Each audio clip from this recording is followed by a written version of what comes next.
আসসালামু আলাইকুম রহমতুল্লাহ। মুসা আলাহিসাল্লামের থাপ্পড়ে আজরাইল আলাহিসাল্লামের চোখ বেরিয়ে যাওয়ার ঘটনা পবিত্র কোরআনে বহুল আলোচিত নবী রাসূলদের মধ্যে মুসা আলাহিসাল্লাম অন্যতম। মহান আল্লাহর প্রিয় এই নবীর আগমন ঠেকাতে দাম্ভিক ফেরাউন কত হাজার শিশুকে হত্যা করেছিল, কিন্তু মহান আল্লাহর কুদরতে তিনি মিশরে জন্মগ্রহণ করেন এবং লালিত পালিত হন তার চিরশত্রু মিশর সম্রাট ফিরাউনের ঘরে। মুসা আলাহিসাল্লাম হলেন ইব্রাহিম আলাহিসাল্লামের অষ্টম অধস্তন পুরুষ। মুসা আলাহিসাল্লামের বাবার নাম ছিল ইমরান ও মায়ের নাম ছিল ইউহানিব। তবে মায়ের নামের ব্যাপারে মতভেদ আছে। মারেফুল কোরআনুল কারিমে হযরত মুসা আলাহিসাল্লাম সম্পর্কে অনেক আলোচনা রয়েছে।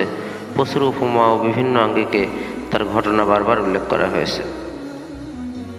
মুসা আলাহিসাল্লামের মৃত্যুর ঘটনাটি আশ্চর্যজনক। হযরত আবু হুরায়রা রাদিয়াল্লাহু তাআলা বলেন, মৃত্যুর ফেরেশতাকে মুসা আলাহিসাল্লামের কাছে পাঠানো হলে মুসা আলাহিসাল্লাম তাকে চপটেঘাত করেন, যার ফলে তার চোখ বেরিয়ে যায়। তখন মৃত্যুর ফেরেশতা তার প্রতিপালকের আল্লাহর কাছে গিয়ে বলেন, আমাকে এমন এক বান্দার কাছে পাঠিয়েছেন যে মরতে চায় না। তখন আল্লাহ তার চোখ ফিরিয়ে দিয়ে হুকুম করেন, আবার গিয়ে তাকে বলো, তুমি একটি ষাঁড়ের পিঠে তার হাত রাখবেন। তখন তার হাত যতটুকু আবৃত করবে তার সম্পূর্ণ অংশের প্রতিটি পশমের বিনিময়ে তাকে 1 বছর করে আয়দান করা হবে। মুসা আলাহিসাল্লাম এ কথা শুনে বলেন, হে আমার রব, অতঃপর কী হবে? আল্লাহ বলেন, অতঃপর মৃত্যু। মুসা আলাহিসাল্লাম বলেন, তাহলে এখন ওই মৃত্যু হোক। সহিহ বুখারী হাদিস নাম্বার 3407, সহিহ মুসলিম হাদিস নাম্বার 2372। উল্লেখ্য বিখ্যাত হাদিস বেত্তাদের মতে মালাকুল মউত মুসা আলাহিসাল্লামের অনুমতি না নিয়েই মানুষের বেশে তার ঘরে প্রবেশ করেছিলেন। এজন্য তিনি তাকে চিনতে না পেরে চপটেঘাত করেন।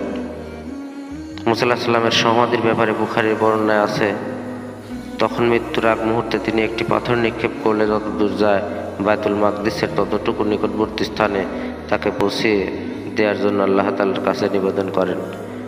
আল্লাহ রাসূল সাল্লাল্লাহু আলাইহি ওয়াসাল্লাম বলেছেন, আমি সেখানে থাকলে অবশ্যই পথের পাশে লাল বালুর টিলার কাছে তার কবর তোমাদের দেখিয়ে দিতাম। বুখারী হাদিস নাম্বার 1339। এই হাদিস থেকে প্রমাণিত হয় যে মুসা আলাহিসাল্লামের সমাধি মাজার বায়তুল মুকাদ্দাসের উপকণ্ঠে।